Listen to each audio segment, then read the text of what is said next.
Assalamualaikum warahmatullahi wabarakatuh. Halo teman-teman, ketemu lagi dengan Pak Andi dalam video pembelajaran matematika. Pada video kali ini kita akan membahas soal tentang penilaian akhir tahun atau ujian kenaikan kelas untuk kelas 7 tahun 2021. Ini merupakan video bagian kedua. Pada video bagian pertama kita sudah membahas nomor 1 sampai 12. Nah, kita akan membahas mulai dari nomor 13. Oke, langsung saja ya. Nomor 13 soalnya kayak gini. Ucil menabung di suatu bank sebesar 500.000. 6 bulan kemudian, uang Ucil ya menjadi 520.000. Besar suku bunga bank tersebut adalah berapa per tahun? Mari kita bahas ya. Pertama, untuk mencari bunganya itu sama dengan persentase bunganya per tahun dikalikan nabungnya berapa lama, terus dikali modal awal atau tabungan awalnya. Di sini tabungan awalnya 500.000. Lalu nabungnya itu 6 bulan. Karena bunganya per tahun, maka ini juga diubah ke tahun ya, atau dibagi 12. Karena 1 tahun ada 12. Lanjut, bunganya 20.000 dari mana? Karena asalnya 500.000 berubah menjadi 520. Berarti penambahannya kan 20.000. Bisa dipahami ya? Next, kita masukkan ke rumus. B-nya 20.000. B persennya belum tahu karena ini yang ditanyakan, berarti B per 100. N-nya 6 per 12. M-nya 500.000. Kita hitung yang sebelah kanan dulu. Langkah pertama 12, kita coret sama 6. Masing-masing dibagi 6. 6 bagi 6 dapat 1. 12 dibagi 6 dapat 2. Lanjut lagi, kita punya 500.000. Kita bagi 100 ya, berarti tinggal 5.000. Kita coret sama 100 ini. 100 bagi 100 tinggal 1. Terus kita coret lagi nih, 2 sama 5.000. 2 dibagi 2 itu 1, tetap 5.000 dibagi 2 itu 2.500. Nah, sekarang kita punya 20.000 sama dengan B dikali 1 dikali 2.500. Berarti 20.000 sama dengan 2.500 B. Lanjut, kita pindah ruas, maka B sama dengan 2.000 dibagi 2.500. B sama dengan 8. Jadi, ketemu deh bunganya itu 8% per tahun. Gampang kan? Sekarang lanjut ke nomor 14. Ical menabung di suatu bank sebesar 300.000 nih, tabungan awalnya, dengan bunga 10%. Sekarang bunganya sudah diketahui. Besar tabungan Ical setelah 9 bulan adalah, oke kita cek ya, masih ingat kan? Kalau tabungan akhir berarti bunga ditambah dengan tabungan awalnya. Bunga tadi kan sama dengan persentasenya kali lama menabung dikalikan tabungan awal. Yang diketahui di sini tabungan awalnya 300.000. Lalu persentase bunganya adalah 10% atau 10 per 100. N-nya adalah 9 bulan. Karena bunganya per tahun berarti kita per 12. Oke, sekarang kita cari bunganya dulu. Berarti 10 per 100 kali 9 per 12. Dari sini ya N. M-nya adalah tabungan awalnya. Sederhanakan, 100 bagi 100 dapat 1. 300.000 dibagi 100 tersisa 3.000. Sederhanakan lagi, 9 sama 12. Masing-masing kita bagi 3. 9 bagi 3, 3. 12 bagi 3 dapat 4. Kita lanjutkan, 10 sama 4. Masing-masing kita bagi 2. 10 bagi 2, 5. 4 bagi 2 dapat 2. Ada lagi, masih ada nih, 2 dan 3.000. Masing-masing kita bagi 2. 3.000 bagi 2, 1.500. Kalau 2 bagi 2 tetap 1 ya, sini nggak usah ditulis. Sekarang kita punya B sama dengan 5 dikali 3 dikali 1.500. 5 kali 3, 15. 15 dikali 1.500, hasilnya adalah 22.500. Jadi ketemu bunganya. Sekarang kita mencari total atau tabungan akhirnya. 300.000 ditambah 22.500, hasilnya adalah 322.500. Jadi jawabannya yang A. Lanjut sekarang nomor 15. Jika pada karung beras ditulis bruto 40 kg, bruto itu berat kotor, dan tara 5%, tara itu wadahnya atau berat kotorannya. Maka neto beras tersebut adalah, neto itu kan berat bersih, berarti neto itu sama dengan bruto dikurangi tara. Sedangkan brutonya udah ada nih 40 kg, taranya masih dalam bentuk persen. Kita ubah dulu atau kita cari dulu ya, taranya berarti 5% dari 40. Kita kalikan 5/100 kali 40. Sederhanakan 100 dibagi 10 dapat 10. 40 dibagi 10 dapatnya 4. Nah, kita punya 5 dan 10. Kita sederhanakan juga, masing-masing kita bagi 5. 5 bagi 5, 1. 10 bagi 5 dapat 2. Jadi kita punya 1 kali 4, 4. 4/2. Nah, 4 dibagi 2 berarti 2. Maka taranya 2 kg. Kalau taranya sudah ketemu, sekarang kita kan cari neto. 40 dikurangi 2 sama dengan 38. Jadi jawabannya adalah 38 kg. Sekarang kita lanjut ke nomor 16. Jika pada benda tertulis netonya sebesar 30 kg, neto berat bersih, dan taranya 2.500, maka brutonya adalah, karena bruto itu berat kotor, berarti bruto itu sama dengan neto ditambah tara. Kita jumlahkan aja, netonya 30 kg, taranya 2.500 gram. Satuannya berbeda, di sini pilihannya dalam kilogram, maka kita ubah gram ini menjadi kilogram. Dari gram menjadi kilogram itu dibagi 1000. Berarti 30 kg yang asalnya 2.500 kita ubah menjadi 2,5 kg. Lanjut, 30 ditambah 2,5 hasilnya 32,5 kg. Jawabannya adalah C. Lanjut ya, nomor 17 sekarang. Tentang sudut. Pernyataan yang benar mengenai sudut tumpul. Masih ingat nggak macam-macam sudut itu apa aja? Yang pertama ada sudut lancip, yaitu yang besarnya antara 0 derajat dan 90 derajat. Jadi kalau antara 0 sampai 90 atau kurang dari 90 itu dinamakan sudut lancip. Yang kedua sudut tumpul, yaitu sudut yang besarnya antara 90 dan 180 derajat. Yang ketiga ada sudut siku-siku, yaitu besarnya 90 derajat atau pas, bentuknya kayak gini. Berikutnya sudut refleks, yaitu sudut yang besarnya antara 180 sampai 360. Yang warna hitam ini ya, yang bawah ini dinamakan sudut refleks. Yang ditanyakan tumpul, nah tumpul itu adalah antara 90 dan 180. Berarti jawabannya yang D. Oke? Lanjut, itu namanya sudut tumpul ya, antara 90 dan 180. Sekarang nomor 18. 3/4 sudut putaran penuh adalah, ingat, sudut satu putaran penuh itu 360 derajat. Berarti 3/4 putaran adalah 3/4 kali 360. Kita sederhanakan, 4 sama 360, masing-masing kita bagi 4. 4 bagi 4, 1. 360 bagi 4, 90. Kita kalikan 3 kali 90, hasilnya 270. Maka pilihannya C. Next, nomor 19. Pelurus sudut 80 derajat adalah, kita bahas, ingat sudut lurus itu besarnya 180 derajat. Pelurus artinya sudut yang saling berpelurus, atau ketika dijumlahkan hasilnya 180. Maka pelurus dari 80 derajat adalah 180 dikurangi 80. Hasilnya 100 derajat. Gampang kan? Tinggal dikurangi aja. Jadi jawabannya yang B. Sekarang nomor 20. Perhatikan gambar di samping. Besar RPQ atau sudut RPQ berarti sebelah sini. Berapa derajat? Perhatikan, di sini kita punya segitiga di dalamnya, lalu ada juga garis lurus. Kalau di sebelah sini 100, maka yang di sebelah sini 80 derajat. Kenapa? Karena sudut yang berpelurus atau sudut lurus itu totalnya 180 derajat. Oke? Yang perlu kalian tahu lagi, jumlah 3 sudut segitiga itu 180.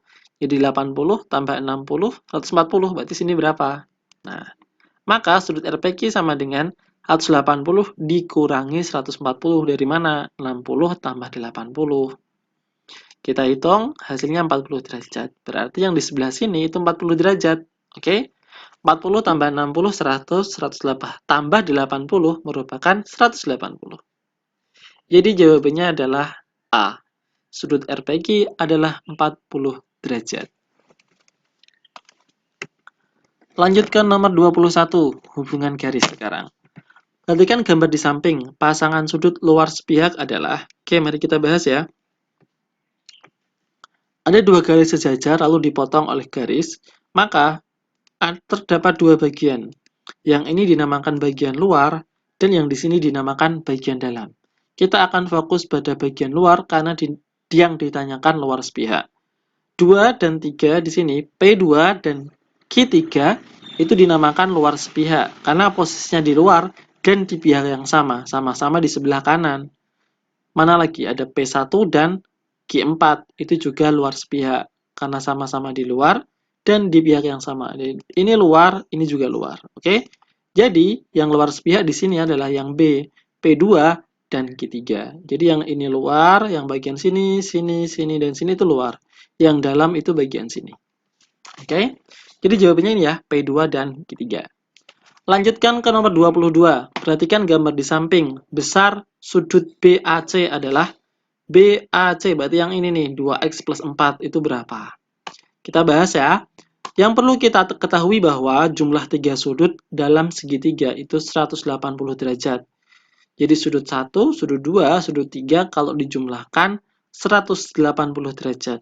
Kita tulis seperti ini. 2x ditambah 4 ditambah 8x ditambah 1 ditambah 4x ditambah 7. Yang x kita jumlahkan dulu nih. 2 tambah 8, 10. 10 tambah 4, 14. Jadinya 14x. Nah, terus ini 4 tambah 1, 5. 5 tambah 7, 12. Jadinya 14x ditambah 12 sama dengan 180. Lanjut ya. Karena ini ada x-nya, kita pindah ruaskan 12-nya. Menjadi 14x sama dengan 180 dikurangi 12. 14x sama dengan 168. Jadi, x sama dengan 168. 14-nya pindah menjadi pembagian. 168 derajat dibagi 14. X hasilnya 12 derajat. Loh, kok nggak ada 12 derajat? Belum selesai. Kan yang ditanya itu BAC, berarti sebelah sini nih, 2x plus 4. Kita cari nih. Sudut BAC sama dengan 2x plus 4. Karena x-nya itu sudah ketemu 12, berarti x-nya kita ganti 12. Berarti 2 dikali 12 ditambah 4. 2 kali 12, 24. 24 ditambah 4, hasilnya 28. Jadi, hasilnya 28 derajat. Sudut yang di sini besarnya 28 derajat. Lanjut ke nomor 23. Besar penyiku sudut A adalah 40 derajat. Besar pelurus sudut A adalah... Oke, mari kita bahas. Dasar yang perlu diketahui, sudut lurus itu 180 derajat. Sudut siku-siku besarnya 90 derajat. Maka sudut A itu besarnya adalah 90 dikurangi 40.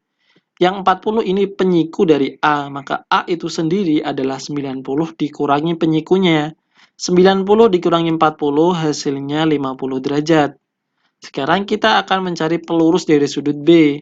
Pelurus dari A kok B. Pelurus dari A sama dengan 180 dikurangi 50, hasilnya 130 derajat. Jawabannya yang B. Gampang kan? Tinggal dikurangi dengan 90, lalu dikurang hasilnya, dikurangkan 180. Lanjut ke nomor 24. Perhatikan gambar berikut, besar pelurus sudut JOL. Pelurus JOL. Oke, kita kerjakan dulu nah. Pembahasannya, kita cari nilai X dulu.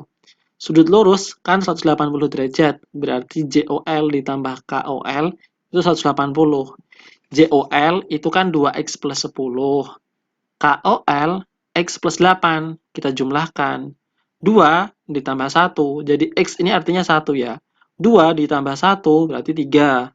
10 tambah 8, 18. Jadi 3X ditambah 18 sama dengan 180. 18-nya kita pindah sebelah kanan. Jadinya 3X sama dengan 180 dikurangi 18. 3X sama dengan 162. Jadinya X sama dengan 162 dibagi 3 ya. Ketemunya 54. Kalau sudah ketemu 54, kita akan mencari pelurus dari sudut JOL. JOL sebelah sini, 2X plus 10. Pelurus dari JOL ada yang sampingnya, X plus 8. Jadi jangan bingung ya. Kita masukkan X-nya 54, terus tambah 8. 54 tambah 8, hasilnya 62 derajat. Jadi pelurus dari JOL adalah 62 derajat. Kalau JOL yang kita cari ini, kalau pelurus dari JOL yang sampingnya. Next, nomor 25. Perhatikan gambar di samping, besar sudut RPQ. RPQ, berarti yang sebelah sini ya, 3x plus 10 ini. Oke, mari kita bahas. Ingat, jumlah 3 sudut segitiga itu 180 derajat. Lalu di sini kan ada sudut lurus, yang di sini 145. Maka sisanya adalah 35. Kan 35 tambah 145, hasilnya 180. Atau 180 kurangi 145, ketemunya 35 derajat. Tulis di sini. Nah, kita sudah terpenuhi nih. Segitiga RPQ ini ada semua, sedangkan mereka totalnya 180. Berarti X plus 15 ditambah 3X plus 10 ditambah 35 sama dengan 180. X itu artinya 1. 1 tambah 3, 4. Berarti 4X. Tulis 4X di sini. 15 tambah 10, 25. 25 tambah 35, 60. Tulis. Sama dengan 180. Pindah ruas ya, 60-nya. 4X sama dengan 180 dikurangi 60. 4X sama dengan 120 derajat. Jadi, X sama dengan 120 dibagi 4, hasilnya adalah 30 derajat. Kita sudah ketemu X-nya 30 derajat ya. Lalu yang ditanyakan itu adalah sudut RPQ. RPQ itu 3X plus 10. X-nya sudah diketahui 30, kita masukkan berarti 3 kali 30 ditambah 10. 3 kali 30, 90 ditambah 10, hasilnya 100 derajat. Jadi nomor 25 jawabannya adalah D, 100 derajat. Next nomor 26. Diketahui besar sudut ABC, diketahui segitiga ABC ini ya, bukan besar sudut ya. Diketahui segitiga ABC dengan sudut A itu 3X plus 20 derajat. Jadi ini itu besar sudut dalam segitiga. Oke, sudut A-nya 3X plus 20 derajat, sudut B-nya 2X plus 10 derajat, dan sudut C-nya X derajat. Nilai X adalah, pembahasannya, yang perlu kalian ingat, satu segitiga itu totalnya 180 derajat. Maka sudut A, sudut B, sudut C ketika dijumlahkan totalnya 180. Berarti 3X plus 20 ditambah 2X plus 10 ditambah X. Oke, bener ya? Lanjut kita jumlahkan. 3 tambah 2, 5. 5 tambah 1, 6. Berarti 6X. Nah, 20 tambah 10, 30. 6X ditambah 30 sama dengan 180. 30 pindah sebelah kanan. 6X sama dengan 180 dikurangi 30. 6X sama dengan 150 kan hasilnya. Berarti X sama dengan 150 dibagi 6. Ketemunya 25. Gampang kan? Jadi langsung ketemu jawabannya 25. Karena yang ditanya nilai X. Lanjut, nomor 27. Perhatikan gambar di samping, nilai X dikurangi Y pada gambar adalah, di sini ada segitiga, segitiga. Di sini ada garis lurus JKL.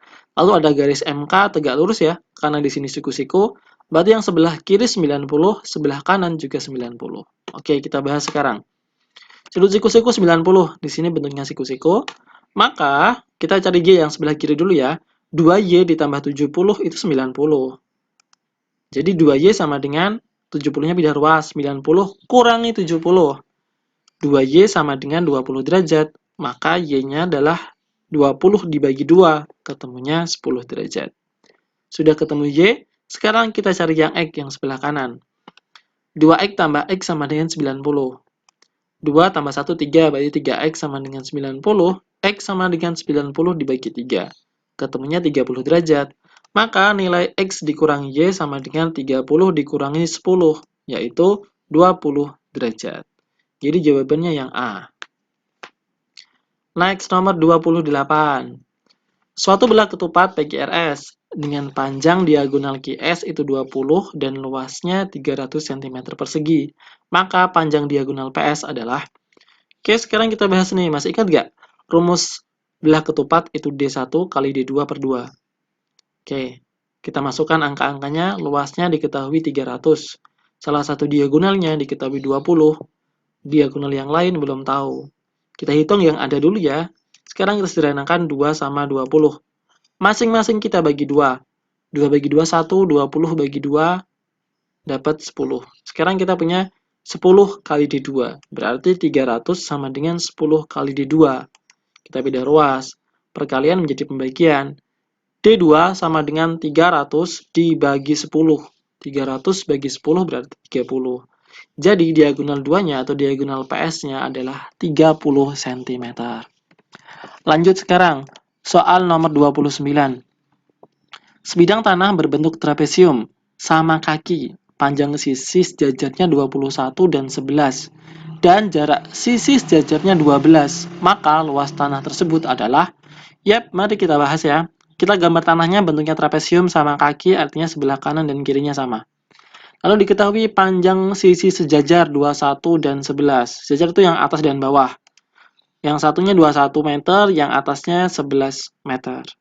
Lalu jarak sejajarnya, berarti tingginya nih. Tingginya 12 meter. Sekarang kita cari luasnya. Luas trapesium itu jumlah sisi sejajar atau A dan B dijumlahkan per 2 kalikan tingginya. Oke, luasnya sama dengan 11 tambah 21. A-nya kan 11. Ini sisi sejajarnya ya, kalikan 12. Seranakan dulu nih 2 sama 12-nya, masing-masing dibagi 2, dapat 1, dapat 6. 11 tambah 21 itu 32 kali 6. Hasilnya 192. Ini meter ya. Maaf, Pak Andi salah nulis. Ini meter persegi. Hitungannya benar. Jadi jawabannya yang A. 192 meter persegi. Lanjut nomor 30. Bangun apa namanya? Ini bangun layang-layang ya. PR-nya 21. P sampai R 21. Q sampai S 16. Berarti diagonalnya. Maka luas layang-layang PQRS, mari kita bahas. Layang-layang dengan belah ketupat rumusnya sama, diagonal 1 kali diagonal 2 dibagi 2. Sekarang kita masukkan angkanya, diagonal 1, 21, diagonal 2, 16. Sederhanakan dulu 2 sama 16, masing-masing kita bagi 2. 2 bagi 2 dapat 1, 16 bagi 2 dapat 8. Sekarang kita punya 21 dikali 8, hasilnya 168 cm persegi. Jawabannya yang D. Next ya, nomor 31. Diketahui segitiga ABC, B-nya kebanyakan, dengan panjang AB 2x, BC 4x, dan AC 12 min x. Keliling segitiga ABC adalah, ini tanda penjumlahan, bukan sama dengan ya. Oke, pembahasan. Keliling itu semua sisinya dijumlahkan. Di sini kita udah punya 3 sisi nih, 2x, 4x, sama 12 min x. Jumlahin aja, 2x tambah 4 tambah 12 dikurangi x. 2 tambah 4, 6, artinya 6x. Dikurangi 1 ya, 6 kurangi 1, 5. Nah, jadinya 5x plus 12. Oke? 5x plus 12 jawabannya yang B. Ini 5x min 5x plus 14 ya, bukan sama dengan. Jadi jawabannya yang B ya. Tinggal dijumlahin aja, 2 tambah 4, 5. 5 dikurangi 1. 5 kurangi 1, 2 tambah 4, 6. 6 kurangi 1, 5. Sorry.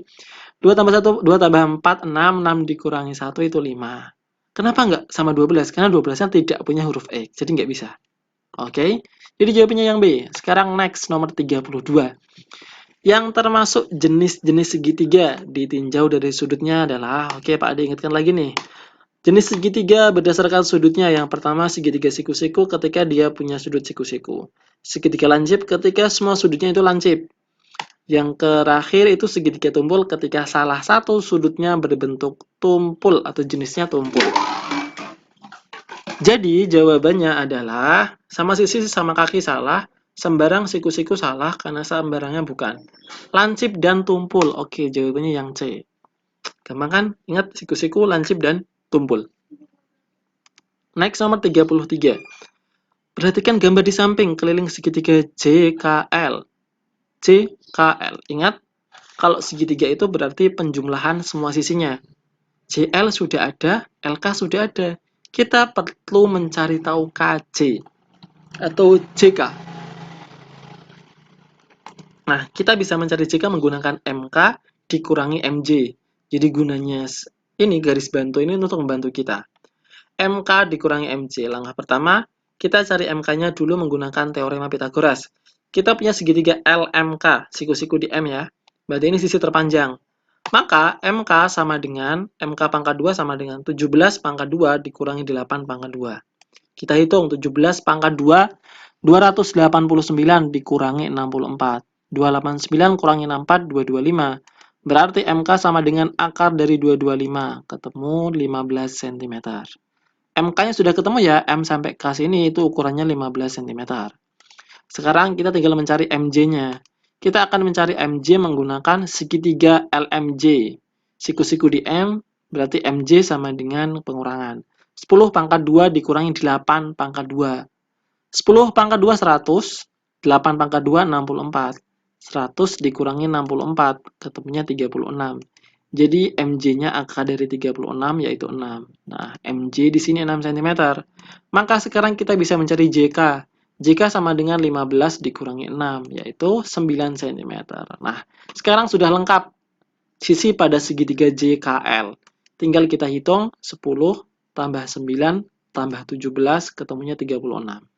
Jadi jawabannya yang B. Gampang kan? Bisa dipahami ya? Sekarang nomor 34. Perhatikan gambar di samping. Garis AD dan SR. Bukan SR sih, ini XR ya. Garis AD dan XR. Di sini X. XR berturut-turut adalah bukan S, tapi XR. Oke, sekarang kita bahas dulu nih. Nah, perhatikan ya. Garis tinggi itu garis yang tegak lurus. Garis ditarik dari titik sini, terus tegak lurus. Ada lambangnya ini. Kalau garis berat, berarti membagi sisi sama panjang. Ada tandanya ini berarti berat. Wah, berarti ini berat nanti ya. Terus garis bagi itu membagi sudutnya, ada simbolnya ini. Kalau ada simbolnya ini berarti garis bagi. Kalau ada simbolnya sama berarti garis berat. Kalau tinggi ada simbolnya sama kanan kiri dan ada siku-sikunya. Bagi dan berarti yang AD itu yang garis bagi ya. Terus yang XR itu adalah garis berat karena ada simbolnya ini. Maka yang benar adalah garis bagi dan garis berat. AD garis bagi dan XR itu garis berat. The last number. Sebidang tanah berbentuk persegi panjang berukuran 40 x 20. Di sekeliling tanah tersebut akan dipasang pagar dengan biaya per meter 25.000. Biaya pemagaran seluruhnya adalah, karena di pagar berarti kita cari kelilingnya dulu untuk mencari biayanya. Biayanya kan tinggal kelilingnya dikalikan 25.000. Keliling persegi panjang 2 kali P ditambah L. Kita masukkan panjangnya 40, lebarnya 20. 40 tambah 20 hasilnya 60 nih. Kita kalikan 20 kali 60 hasilnya 120 meter. Maka biayanya sama dengan 120 dikalikan 25.000, ketemunya 3 juta. Jadi biaya pemagarannya adalah 3 juta rupiah. Oke Pak Andi, bahasnya mohon maaf sampai nomor 35 karena Pak Andi yakin untuk materi 36 sampai 40 tentang penyajian data kalian masih ingat karena itu materi yang terakhir. Sekian pembahasan soal penilaian akhir tahun dari Pak Andi, semoga bermanfaat.